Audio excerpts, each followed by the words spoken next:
Gaffer, an 8th consecutive victory, and again we're stood here talking about a dominant, controlled performance from your team. Yeah, I thought we played really well. I thought we had kind of control. Again, it's always related to the opposition. They were sort of letting us have the ball a little bit, and we could always build up the pitch. But yeah, they were quite compact. Not much space in their half to create chances around their box. So, but I think we controlled it well. I think we got a little bit better after half time again, and then at 2-0, I think we kind of. We're controlled in the way we played. We were still looking to go forward, but we didn't need to chase the game, and I thought it was a solid win.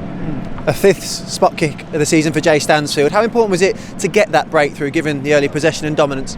It was, because we've had a few games like that where you do want that first goal, and it came about from a nice move, cross into the box, second ball, and we win the penalty. And I obviously always confident with Jay with his penalties. We had a lot of time to wait with that one because of the length of treatment for the player that was down, so that's always a little bit more to think about, but I thought he handled it well, and it was a good penalty.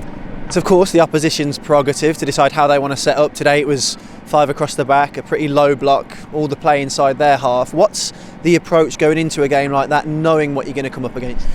Yeah, I mean, we've got games that teams typically do that, or they change for us, but I think from our point of view, it's first we've got to get the ball up the pitch, past as many of their players as we can, and then towards their box, and then it's just so condensed with players that you're trying to find space to combine or shoot or cross, and it's not easy, and that's again, like you say, there's nothing wrong with that. They're just trying to sort of delay us and maybe hit us on the break. But I thought we did the first bit quite well. We got there quite a few times, but then in the tight areas we couldn't quite find enough openings. But we did enough to score 2 goals, and we could have had clearly a 3rd goal. I felt in the game, so I was really pleased overall with the performance. Is there a bigger conversation about teams who come here when they go behind by 1, possibly 2? You're expecting the game to open up, they've got to come out and then try and get themselves back in the game, but that hasn't always been the case this season.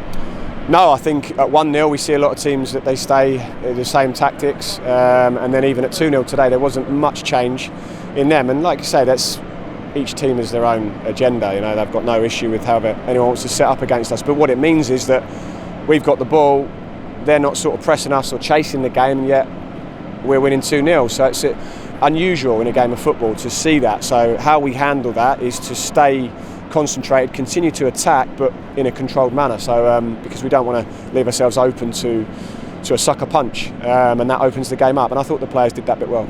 Let's talk about that second goal, because although it's an own goal with the final touch, there's a great bit of play down the right hand side involving a trio of blue shirts, and they've worked that opening particularly well.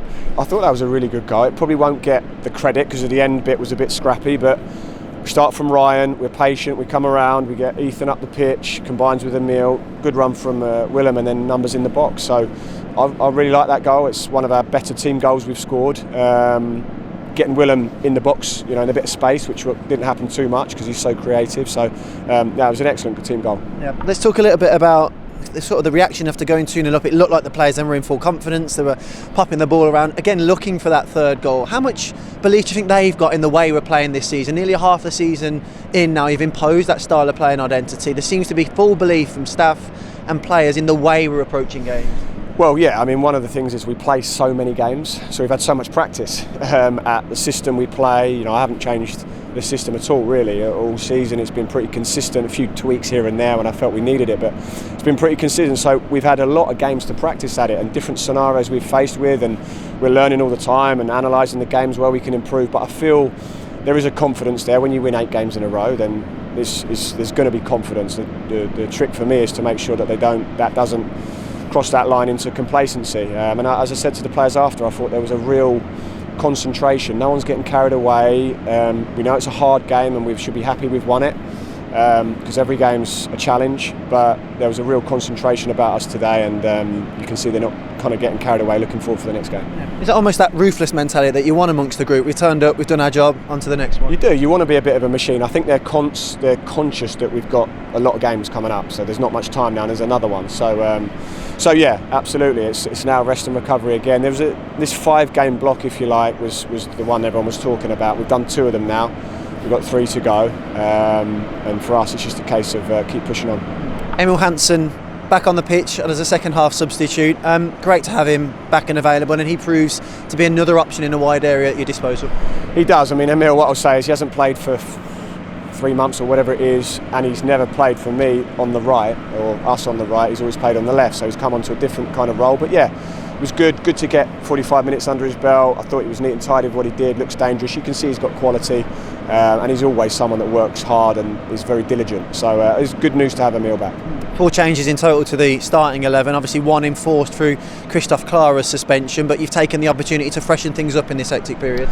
Yeah, exactly, and as it's about trusting the players to do the job, but we do want to play with an energy and an intensity, and we're just not going to be able to play all these games with the same players. So players that came in did well, and again it's something that we're going to have to be conscious and mindful of as we go through now this amount of games.